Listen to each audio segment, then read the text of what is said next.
At dawn, with wet stone underfoot and silt in the air, one city spread across roughly 1,000 square kilometers, fed by an 8-kilometer by 2-kilometer reservoir that once held tens of millions of cubic meters of water.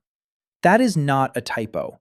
It is the scale of the hydraulic city built to catch rain, store it, and push it back into rice fields when the dry season arrived. The fall of Angkor, the Khmer hydraulic capital, begins here, with a city that looked too large to fail. Its canals, moats, and barays were not scenery, they were the system.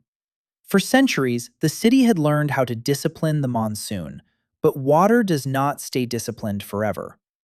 Tree rings from Vietnamese cypress later recorded decades of megadrought, then violent monsoon years that came back like blows.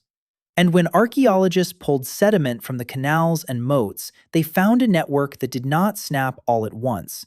It clogged, strained, and failed step by step. If you want more history told like this, subscribe and stay with me. That is what makes the next layer so hard to read.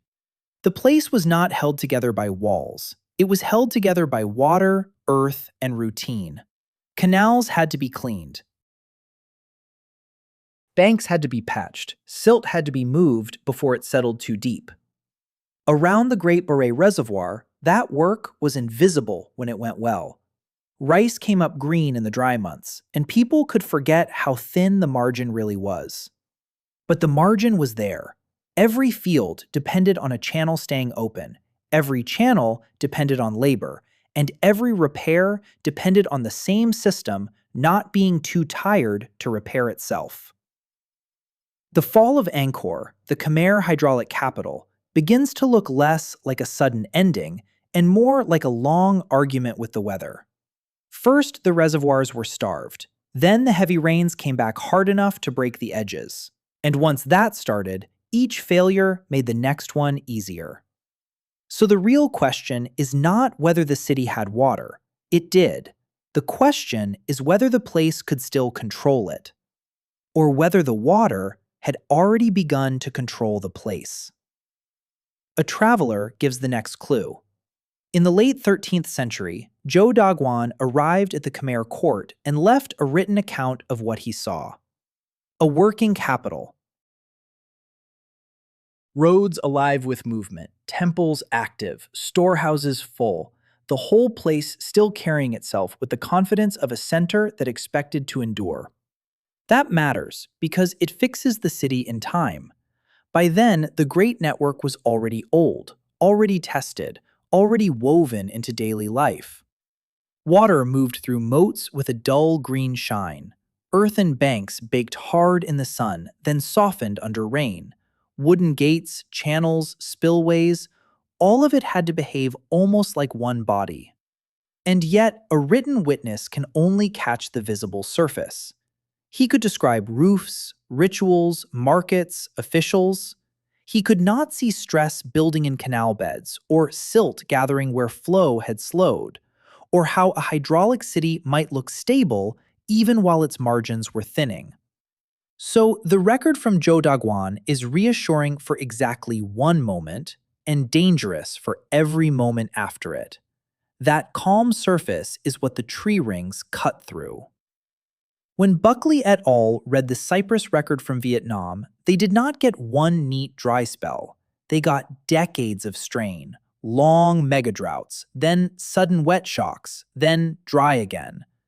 In other words, the weather did not simply turn bad, it turned unstable. For Angkor, that matters more than a single failed season. A city that depends on reservoirs and channels can survive hardship if the pattern is familiar. What it struggles with is whiplash. One year, the water is too thin to fill the fields. The next, the rains come hard enough to punish the banks and drown the repairs. That is not a clean collapse. It is a grinding mismatch between the place and the sky. And once the system starts missing a season, the next season arrives to find weaker walls, more silt, and less room for error.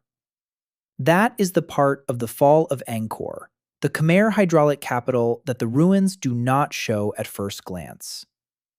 So the question shifts, not why did the city fail, but how many times can such a city be pushed like that before it stops answering back?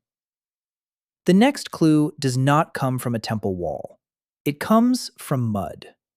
When archaeologists took cores from the canals and moats, they found layer after layer of fine sediment building up where fast water should have been.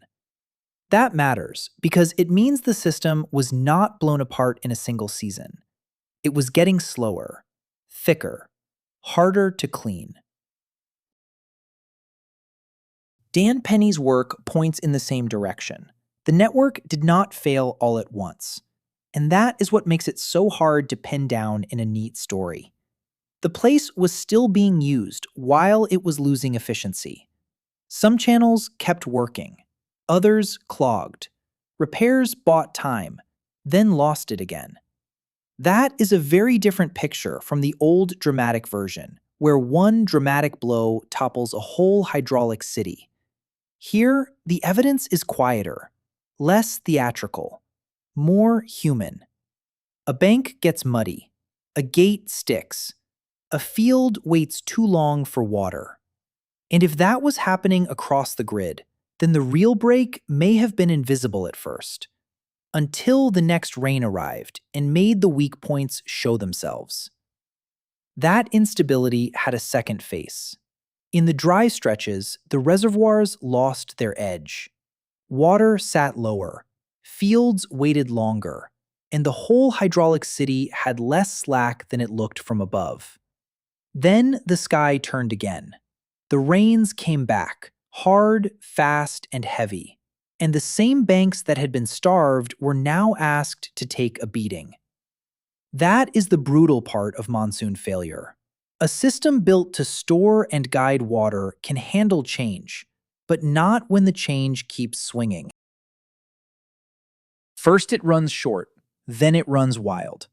The repairs that might have held in an ordinary year start falling behind, because every fix has to fight the next surge.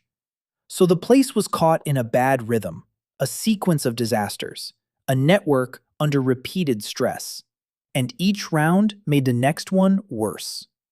The question now is what Angkor could still recover from, and what it could no longer absorb.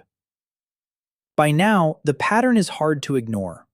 The city's strength was also its weakness. Angkor depended on channels that had to stay clean, embankments that had to stay firm, and a Baray reservoir system that only worked if the seasons stayed close to normal. But the seasons did not stay normal. Some years left the fields thirsty. Others hit the banks with sudden force, and the water tore at what the dry months had already weakened. So the evidence feels so unsettling. There is no single break, no one dramatic crack to point at. Just a long series of smaller failures, each one leaving behind mud, delay, and repair work that never quite caught up. And the strange part is this. From a distance, the place could still look ordered. Stone, water, and rice fields still made a kind of sense. Up close, the pressure was already showing in the edges. So when people talk about the fall of Angkor, the Khmer hydraulic capital, the real mystery is not whether it had a system, but how long a system like that can keep looking alive while it is already slipping. And this is where the old story starts to wobble. For a long time, people liked the cleaner version, a powerful capital, a military defeat, a sudden end. The year 1431 sits there like a nail in the timeline, and it is tempting to hang the whole fate of the place on it. But the earthworks, the cores, the climate record, they resist that kind of simplicity. This does not mean conflict did not matter. It probably did. Pressure from outside, shifts in power, court decisions, labor demands, all of that belongs in the picture. But it is one thing to wound a city. It is another to explain why its water system was already thick with stress. So the debate among researchers matters. One model leans on invasion, another leans on climate, another points to internal strain and the cost of maintaining a huge, rigid network. The evidence does not let any one of them walk away with a clean victory. So the mystery deepens instead of shrinking. If the fall was not one blow, then the real turning point may have happened earlier, in mud, in drought, in repairs that stopped holding. And once that possibility is admitted, the city changes shape again. The problem is also labor. A network this large could not maintain itself. Every canal that filled with mud had to be cleared by people. Every embankment softened by rain had to be packed firm again by hands, baskets, wood, and time. If the strain lasted for decades, then the question becomes brutally simple. Who was still available to keep the whole machine in tune? That is where some historians widen the frame. They look at shifting courts, changing priorities, pressure on the center, and the burden of holding together a place that spread far beyond its stone temples. Not all scholars agree on how much that mattered. Some put more weight on climate, others on politics. The evidence is uneven. But even uncertainty helps here. It tells us not to imagine one magical failure point. A hydraulic city can remain impressive long after its maintenance rhythm has been damaged. It can still feed, still channel, still command, just less reliably each season. And if reliability is what made Angkor powerful, then the first true loss may not have been land or prestige, but confidence in the system itself. So the human side matters so much. A reservoir and a canal are only as strong as the people who keep them open. In a normal year, the work is steady. In a bad year, it becomes endless. Mud has to be lifted out, cracked edges have to be packed down, gates have to be checked after every hard rain. The whole place depends on that rhythm. And once the rhythm breaks, the damage spreads quietly. This is also where the myth of a sudden ending falls apart. The city was not one giant wall waiting for one strike. It was a hydraulic city, held together by labor. And labor can thin out long before the stone does. When people are stretched across too much ground, the system starts to slip in places nobody notices at first. So the real pressure point may have been the workers, the repairs, the long patience of maintenance under a megadrought, and then a monsoon failure. And if that is true, then the most important evidence is not in the temples at all. It is in the missing hands. That burden would have fallen on people, not on stone. The canals did not clean themselves, and the banks did not hold themselves together. In so large a place, every stretch of water needed eyes on it, hands in it, and time taken away from something else. When the weather stayed erratic for long enough, the work of keeping Angkor alive must have started to crowd out everything else. This is why some historians push the argument beyond climate. A hydraulic city is not just pipes and fields. It is administration, labor, and the power to keep those things aligned. If the center grows weaker, or if the workforce is pulled thin, then even a clever system begins to feel heavy. It still stands.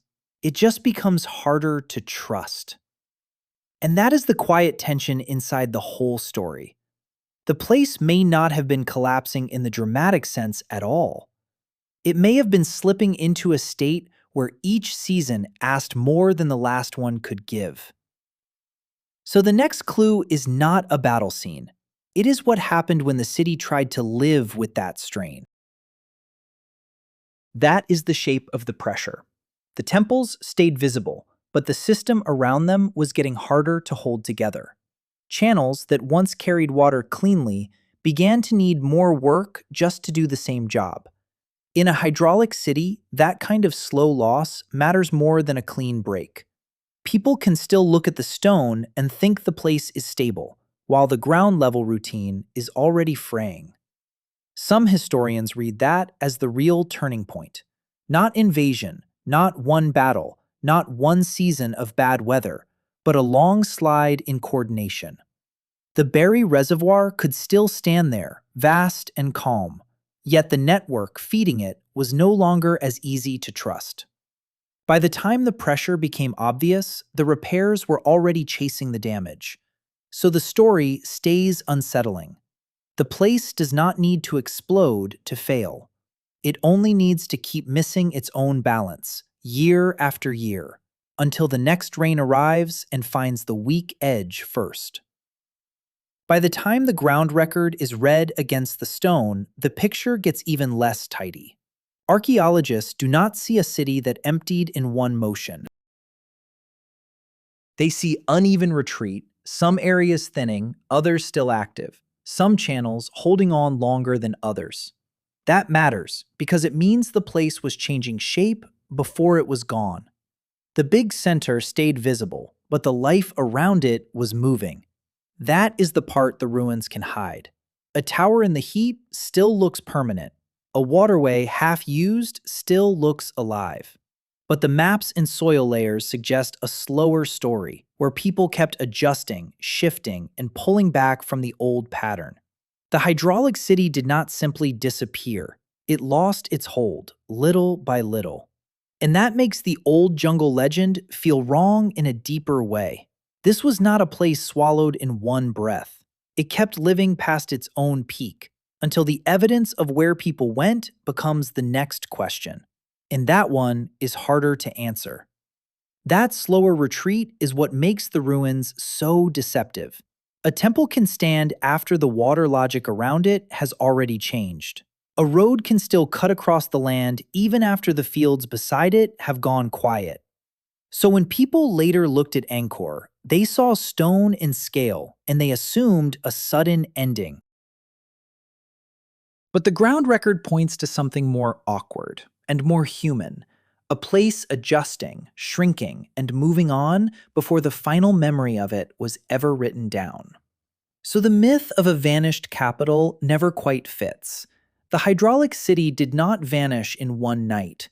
It thinned, it shifted, it kept losing the old balance between water, labor, and trust. And because of that, the biggest clue may not be what survived in the center, but what drifted away from it. Once you notice that, even the emptiness starts to look like a trace. And the next question is, where those people went.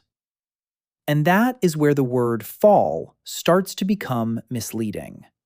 If people moved, if the center thinned unevenly, if the water system lost reliability before the stone lost grandeur, then this was a transfer. Power, labor, and daily life were no longer tied to the old core in the same way. The city stopped being the place it had been. That is a harder story to tell because it denies us a single dramatic scene. No one moment explains it all.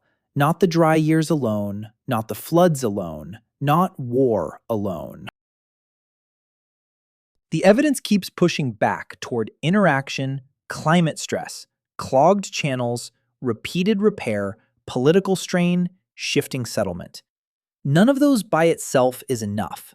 Together, they begin to feel heavy. And once you accept that, the real subject changes. The mystery becomes, when did the old system stop being worth saving in its old form? Somewhere in that answer is the turning point, but it does not sit in stone. It sits in the decision to live differently. By this point, the argument has narrowed.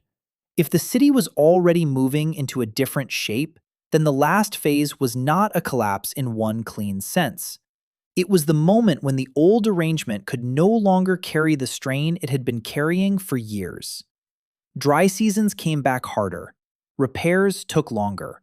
The water system needed more attention, not less.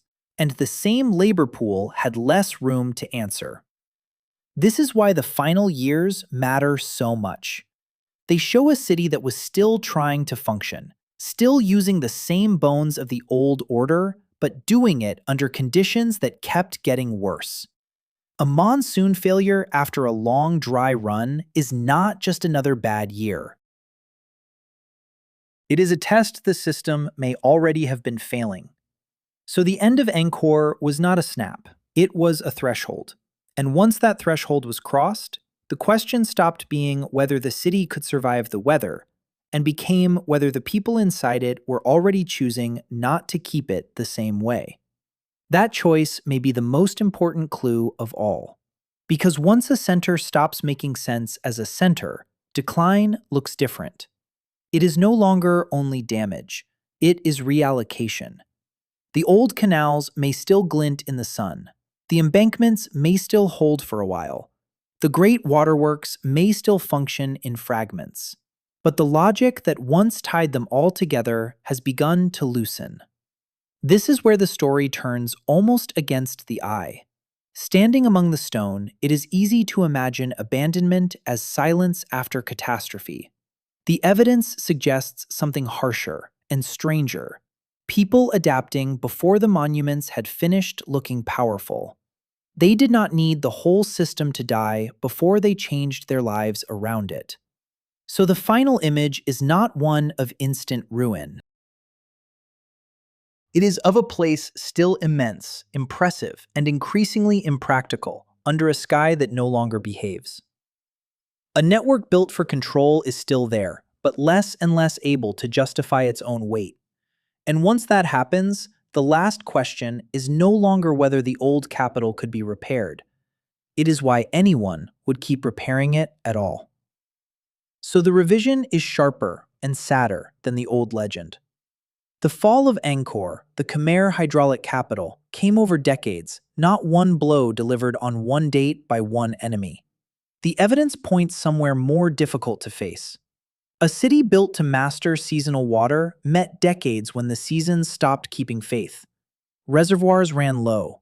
Then, hard rains came back against embankments already weakened by drought, silt, and overwork. The network did not die theatrically. It lost the ability to recover. That is why the end matters. Not because the stones were abandoned to trees, but because the old arrangement between people, earth, and water stopped paying back what it cost. The capital did not vanish. It became the wrong answer to a changed sky. A canal can still hold a little water after the fields it once served have gone elsewhere. That may be the truest image here. Not ruin, but delay.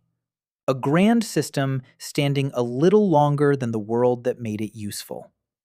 And after the last repair crews were gone, rain still moved through the old cuts in the land. Quiet now, following lines drawn for another season.